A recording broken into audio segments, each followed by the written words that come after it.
اعوذ باللہ من الشیطان اللعین الرجیم بسم اللہ الرحمن الرحیم الحمد للہ وکفا وسلام علی عبادہ الذین اصطفیٰ. درود بھیجیے محمد وآل محمد.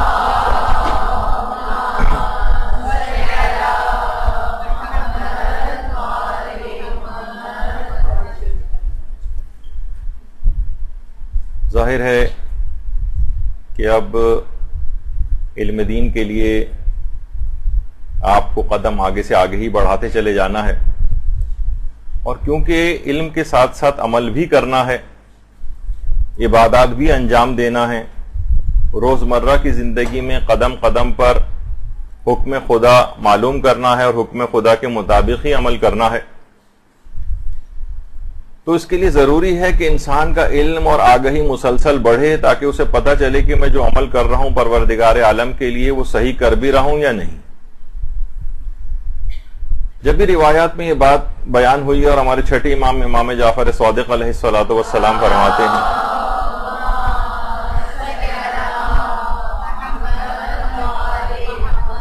کہ علم اور آگہی کے بغیر جو عمل بھی انجام دیا جائے وہ خدا کی بارگاہ میں قبول ہونے والا نہیں. تو علم آپ کو مسلسل بڑھانا ہے، آگہی مسلسل بڑھانی.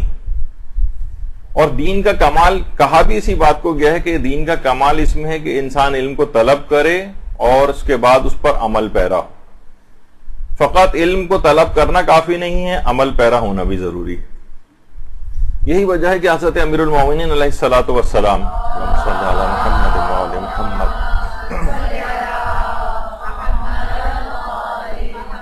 فرماتے ہیں کہ میں ایسے معاشرے کی اللہ سے شکایت کرتا ہوں جو جہالت کے عالم میں زندہ رہتا ہے اور پھر گمراہی کے عالم میں ہی مر جاتا ہے.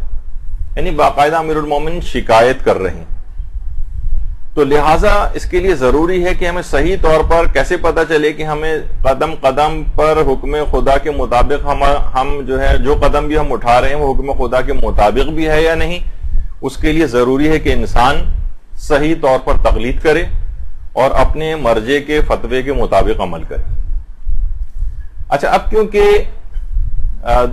موجودہ جو سامنے ہمارے جو ہے طالبات بیٹھی ہوئی ہیں اس میں نئی بھی ہیں طالبات، پرانی طالبات بھی ہیں، تو کوشش کریں گے کہ اس طرح سے مسائل کو بیان کریں کہ دونوں کے لیے باتیں اس میں آ جائیں.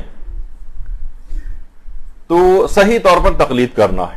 اچھا، جنہوں نے ابھی تک تقلید نہیں کی وہ کیا کریں، اور جو اب تک تقلید کر چکی ہیں تو وہ ماشاءاللہ وہ بھی کچھ چیزیں اپنے طور پر تقلید کے اندر کوئی خرابی غلطی ہو گئی ہو تو آج نشاندہی ہو جائے گی کہ وہ کیا کریں. دیکھیے، تقلید کے سلسلے میں مومنین کے تین گروہ ہیں.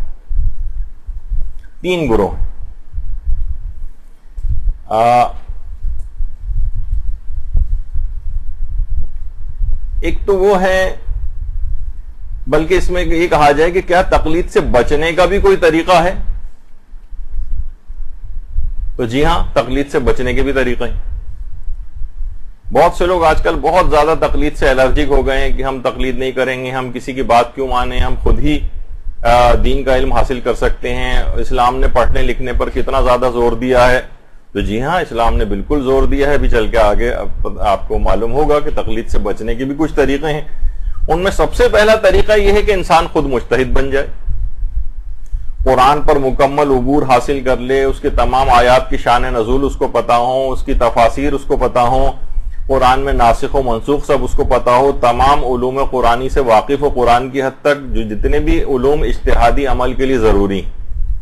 اس کے علاوہ یہ کہ وہ تمام احادیث کے اوپر اس کا عبور ہو، تمام احادیث اور تمام علم رجال کی جو کتابیں ہیں اس میں تمام راویوں کا اس کے پاس علم ہو، احادیث کی تمام اقسام کو وہ جانتا ہو اور ان تمام احادیث کے مفہوم سے وہ واقف ہو، اور احادیث میں جو ٹکراؤ ہوتا ہے اس کو حل کرنے کی اس میں صلاحیت ہو، اصول احادیث سے وہ واقف ہو، اصول فقہ سے واقف ہو، تاریخ اسلام وہ جانتا ہو، عربی ادبیات سے اس قدر واقف ہو کہ وہ جتنے جملے احادیث کے اندر آ رہے ہیں اور قرآنی آیات کے اندر آ رہے ہیں ان سب کے مفاہیم کو صحیح طور پر سمجھ سکے. 50 علوم وہ حاصل کرے گا، اتنی مہارت اس کے اندر حاصل وہ کرے گا، اور روزانہ 18 سے 20 گھنٹے تقریباً پڑھے گا تب جا کے کہیں بڑھاپے کی منزل پر پہنچ کر اس قابل ہوگا کہ وہ مجتہد بن جائے. اور جب تک وہ اس درجہ اجتہاد تک نہیں پہنچ پاتا تب تک وہ تقلید ہی کرے گا یا پھر محتاط کے طور پر عمل کرے گا. یعنی وہ افراد جو یہ بات کہتے ہیں کہ ہم کسی کی تقلید کیوں کریں، تو بالکل بہت اچھی بات وہ کرتے ہیں. کیوں تقلید کریں؟ آپ خود مجتہد بن جائیے. مجتہد بننے کے لیے کتنے علوم، اگر آج صرف ان علوم کا میں تذکرہ کروں تو 1 یا 2 نشستیں پوری صرف ان کے عنوانات اور نام گنوانے کے اوپر لگ سکتی ہیں. کتنے علوم سے اس کو واقفیت حاصل کرنا پڑتی. تو جس قدر پھر جب اتنی زیادہ پوری زندگی گزار دے گا، کمریں ان کی جھک جائیں گی، پلکیں ان کی لٹک جائیں گی، تو پھر یہ لوگ اس منزل کے اوپر جا کر پہنچتے ہیں اور کہ ان کی تقلید کی جا سکے. اور درجہ اجتہاد تک بھی کتنی عمر میں جا کر یہ لوگ پہنچتے ہیں، اور جب تک نہیں پہنچ پاتے تب تک تقلید ہی کرنا پڑے گی. تو یہ تمام علوم یعنی اتنی زیادہ مہارت کہ حکم خدا آپ کو صحیح طور پر معلوم کرنا ہے کہ وہ قیامت کے دن آپ کو جواب دینا ہے کہ آپ نے مرضی پروردگار کے مطابق زندگی گزاری یا نہیں گزاری. آپ کا جواب کیا ہوگا؟ مثلا کوئی شخص یہ کہے کہ جناب یہ جو جہاز ہے، میں کیوں کسی پائلٹ کی تقلید کروں، جہاز میں خود اڑاؤں گا، خود اپنی منزل پہ پہنچوں گا. تو آپ کو کتنی مہارت حاصل کرنا پڑتی ہے اس سے پہلے. صرف ایک جہاز اڑانے کے لیے لوگوں کی عاقبت اور آخرت کی پوری زندگی کا دار و مدار جو ہے اس بات پر ہوتا ہے کہ حکم خدا کے مطابق جو ہے اپنی زندگی کو گزاریں. اور اتنے علوم حاصل کر کے مجتہد بنتا ہے. جب ایک پائلٹ بننے کے لیے کتنے علوم اور تجربے کی ضرورت ہوتی ہے، تو آپ سوچئے یہ تو عام دنیاوی زندگی کا زیادہ نقصان ہوگا نا. جہاز اڑے گا اور خدا نخواستہ گر جائے گا مثلا، زندگی دنیاوی زندگی جائے گی. وہاں تو پوری ہمیشہ کی آخرت کی زندگی کا دار و مدار ہے. تو بہرحال جس میں یہ ہو کہ پورا اتنا شوق رکھے، اتنی مہارت حاصل کرے، جائے. کتنے امتحانات پاس کرنا پڑتے ہیں پائلٹ بننے کے لیے، 20 سال کا کس طرح سے تجربہ اس کو لینا پڑتا ہے. اب یہ بہت سارے لوگ جو اس طرح کی کہنے لگے ہیں کہ ہم لوگ تقلید کی ہمیں ضرورت نہیں ہے، تو یہی کہا جائے گا نا کہ جس طرح وہ کون سا ہے کہ انوکھا لاڈلا کھیلن کو مانگے چاند، وہ والا ان لوگوں کا معاملہ ہو جاتا ہے کہ یہ یعنی چاند کھیلنے کو مانگ رہے ہیں کہ اجتہادی عمل ہم خود گھر بیٹھے بڑے آرام سے انجام دے سکتے ہیں. سرجری مثلا اگر کرنی، کتنا آدمی پروسیجر سے گزرتا ہے، بڑی بڑی ٹریننگ لیتا ہے، کتنے امتحانات پاس کرتا ہے، پھر جا کر اس منزل کے اوپر پہنچتا ہے کہ ایک آپریشن کر سکے. تو ہر چیز کے لیے ایک مہارت چاہیے. اجتہاد کہتے ہیں اس بات کو کہ حکم خدا کے مقرر کردہ دلیلوں سے حکم خدا کو حاصل کرنا. اس میں قرآن ہے، سنت ہے، اجماع ہے، عقل ہے، کتنے سب چیزیں. تو پہلا تو طریقہ یہ ہوگا کہ آپ خود مجتہد بن جائیے، شوق آپ پورا اپنا کر لیں. لیکن جب تک مجتہد نہیں بنتے تب تک کیا کریں گے؟ کیسے اپنی زندگی کو کیسے گزاریں گے؟ تو ایک تو طریقہ یہ ہو گیا. دوسرا طریقہ یہ ہے کہ محتاط بن جائیے، احتیاط سے کام لیں، آپ کو تقلید سے بچ جائیں گی. دینی مسائل میں اس طرح سے عمل کریں کہ آپ کو اپنی پوری ذمہ داری ادا ہونے کا یقین ہو جائے کہ میں قیامت کے دن بارگاہ پروردگار کے اندر میں بری الذمہ ہو جاؤں گا یا ہو جاؤں گی، میں نے اس طرح سے عمل کیا. اب مثلا کسی کو یہ شک ہو کہ پتہ نہیں اذان دینا واجب ہے یا اذان دینا مستحب ہے. اب جو محتاط شخص ہوگا اسے ہر نماز کے لیے اذان دینی ضروری ہوگی، کیونکہ اسے محتاط زندگی گزارنا ہے، تقلید کرتا نہیں ہے وہ. اب اسے سمجھ میں نہیں آ رہا کہ اذان دینا مستحب ہے یا واجب ہے، اس کو واجب سمجھ کے عمل کرنا پڑے گا تاکہ کم سے کم قیامت میں پوچھا جائے تو وہ کم سے کم یہ کہہ سکے کہ ہاں میں نے اذان دی تھی. کون سے رشتہ داروں سے صلہ رحمی واجب ہے، کون سو سے واجب نہیں ہے. مثلا دور پرے کے رشتہ دار ہوتے ہیں، بہت سے نسبی رشتہ دار نہیں ہوتے، سببی رشتہ دار ہوتے ہیں، سسرالی رشتہ دار ہوتے ہیں. کتنے ایسے رشتہ دار ہیں، اب اسے یہ تو پتا ہے کہ صلہ رحمی کرنا جو ہے واجب ہے، لیکن یہ فلاں رشتہ دار بھی اس میں شامل ہیں، یعنی اب سب سے صلہ رحمی کرنا واجب رہے گی محتاط شخص کے لیے مثلا، کیونکہ اسے تو پتا نہیں ہے نا. وہ تو صرف ایک احتیاط کرنا اپنے طور پر کوئی شخص محتاط ہونا چاہے.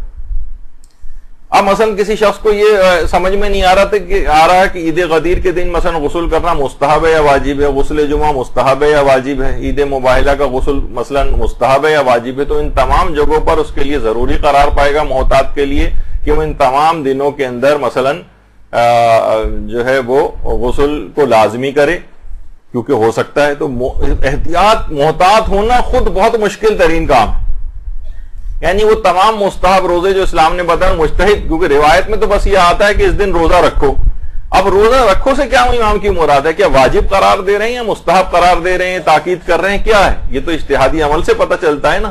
محتاط شخص تو پھر اس کو یہ کرنا پڑے گا کہ اس میں وہ تمام جو جہاں واجب اور مستحب کا اس کو شک ہو، اس میں لازمی اس کے اوپر اس کے مطابق عمل کرے. یعنی اور اس کو ہر وہ کام چھوڑ دینا ہوگا محتاط کو. دیکھیے میں یہ آپ کو ایک کیونکہ نئی کلاس ہے، بہت سی چیزیں کانسیپٹ کلیئر کرنے. ہر وہ کام چھوڑ دینا محتاط کے لیے ضروری ہوگا کہ جس کے متعلق امکان پایا جاتا ہو کہ شاید یہ حرام ہے. ہر وہ اس مکروہ کام کو بھی اس کو چھوڑ دینا ہوگا. اچھا مثلا اسے اور زندگی اس کی کتنی مشکل ہوگی ابھی آپ دیکھیے. مثلا کراچی سے 5-10 میل دور باہر نکل گیا اگر کوئی شخص، اب اجتہاد کرنے والا شخص اپنے اجتہاد پر عمل کرے گا، جو بھی اس نے نتیجہ نکالا ہوگا کہ مجھے نماز قصر پڑھنی ہے، پوری پڑھنی ہے. تقلید کرنے والا اپنے مرض تقلید کے فتوے کے مطابق عمل کرے گا کہ وہ کیا کہتا ہے. محتاط شخص جو ہے، جو نہ مجتہد ہے اور نہ تقلید کرتا ہے اور احتیاط کرتا ہے، اس کو نماز پوری بھی پڑھنی پڑے گی اور قصر بھی پڑھنی پڑے گی. یعنی ہر نماز کو 2 دفعہ پڑھنا پڑے گا، 1 دفعہ قصر، 1 دفعہ پوری. کتنے ایسے مسائل ہوتے ہیں کہ سفر میں انسان کو سمجھ میں نہیں آتا کہ میرا وظیفہ شرعی جو ہے وہ روزہ قصر کرنا ہے یا روزہ رکھنا ہے. سفر میں بھی بہت سارے ایسے مسئلے ہوتے ہیں، سفر کے اندر بہت سارے ایسے مسئلے ہوتے ہیں، اس کو سمجھ نہیں آ رہا کہ میں کثیر السفر ہوں یا نہیں. کثیر السفر کا اگر آیت اللہ سیستانی کے فتاوی آپ دیکھیں تو آپ حقیقتاً بالکل انسان چکرا کر رہ جاتا ہے کہ اتنے دقیق اس میں مسائل پیش آ جاتے ہیں کہ کتنے سفر کو ہم کہیں گے کہ یہ شخص کثیر السفر ہے، اب اس کو روزہ رکھنا ہی ہے سفر میں. تو یہ بڑا ٹیکنیکل مسئلہ ہے. اب کیا کرے گا احتیاط کرنے والا؟ مثلا وہ روزہ قصر بھی کرے گا اور بعد رمضان روزہ رکھے گا بھی اور بعد رمضان مثلا اس کی قضا بھی کرے گا. تو اس طرح کے بہت سارے مسائل ہوتے ہیں. حج کے بے شمار مسئلے. مثلا آپ کو پتا ہے کہ مردوں کے لیے اگر ان کا پہلا حج ہے تو ان کے لیے بہت سے علماء احتیاط واجب کی بنا پر ضروری خیال کرتے ہیں، بہت سے فتوے کی بنا پر ضروری خیال کرتے ہیں کہ ان کو گنجا ہی ہونا ہے مردوں کو. عورتوں کے لیے تو یہ والا مسئلہ نہیں ہے مردوں کے لحاظ سے. اور کچھ علماء کہتے ہیں کہ نہیں، پہلے حج میں بھی جو ہے اس کو اختیار ہے کہ چاہے تو وہ حلق کروائے یعنی گنجا ہو جائے، یا مثلا تقصیر کروائے، تھوڑے سے بال کاٹ لے. اب جو محتاط شخص ہے اس کو کیا کرنا پڑے گا؟ یعنی خود ایک ہر چیز کے اندر 2-2 3-3 پہلو آ جاتے ہیں. محتاط شخص کے لیے کبھی کبھی احتیاط کرنا ناممکن بھی ہو جاتا ہے. یعنی محتاط شخص کو اس طرح سے عمل کرنا ہے کہ اس زمانے میں جتنے مجتہدین پائے جاتے ہیں اس میں کسی ایک کے فتوے کی بھی خلاف ورزی نہ ہو. کتنا مشکل کام ہے یہ. تو اب دیکھیے، خدا کا لاکھ لاکھ شکر ہمیں مجتہدین کا ادا کرنا چاہیے کہ حکم خدا کو یہ مجتہدین ساری عمریں لگا کر ہمارے لیے ایک توضیح المسائل، ورنہ ہمیں اپنے تمام کام چھوڑ کر صرف اور صرف انہی مسائل کے اندر لگے رہنا پڑتا. نہ کاروبار کوئی شخص کر سکتا تھا، نہ کوئی شخص مثلا جاب کر سکتا تھا، نہ اس کو گھر والوں کو دینے کا کوئی ٹائم ہوتا. ہر وقت وہ بیٹھا، کیونکہ اسے قیامت کے دن جواب تو دینا ہے نا کہ تم نے نماز کیسے پڑھی ہے، روزہ کیسے رکھا ہے، سفر کے اندر کیسے نماز پڑھی ہے، بینک کے اندر اکاؤنٹ کھلوا رہا ہے تو یہاں کام سود ہے نہیں ہے، سودی فلاں اسکیم کے اندر پیسہ لگانا. آپ کس کو کیسے معلوم کرے گا جبکہ صلاحیت نہیں ہے اس میں؟ آپ کہہ رہے ہیں کہ تقلید بھی نہ کرے وہ شخص. اور محتاط ہونے کے اندر آپ نے خود ہی دیکھ لیا کہ اتنی پیچیدگی، ایک مجتہد کا فتویٰ ہم سے معلوم نہیں ہوتا. چاہے جائے گا اس زمانے میں جتنے مجتہدین پائے جاتے ہیں، اس طرح سے عمل کرنا کسی ایک مجتہد کے فتوے کی بھی خلاف ورزی نہ ہو. اور بہت سے علماء تو کچھ اس طرح کے بھی ان کے نظریات رہے ہیں کہ امام کی غیبت کے بعد سے لے کر آج تک جتنے مجتہدین گزرے ان میں سے کسی ایک کے فتوے کی بھی خلاف ورزی نہ ہو. کیونکہ حکم خدا بہرحال ان مجتہدین کے فتووں میں کسی ایک جگہ مثلا درمیان میں ہے جو ایک ہی کسی چیز کا حکم خدا ہوگا. تو کتنی مشکلات اس کے اندر جو ہے وہ اس کو پیش آتی ہیں. مجتہدین نے یہ اجتہادی عمل انجام دے کر تقلید کے اس مسئلے کے تحت کتنا ہم لوگوں کے لیے آسانیاں مہیا کر دی.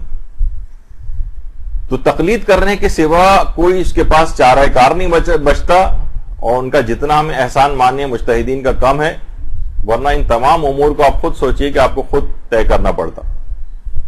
برحمتك يا أرحم الراحمين وصلى الله على محمد وآله الطاهرين.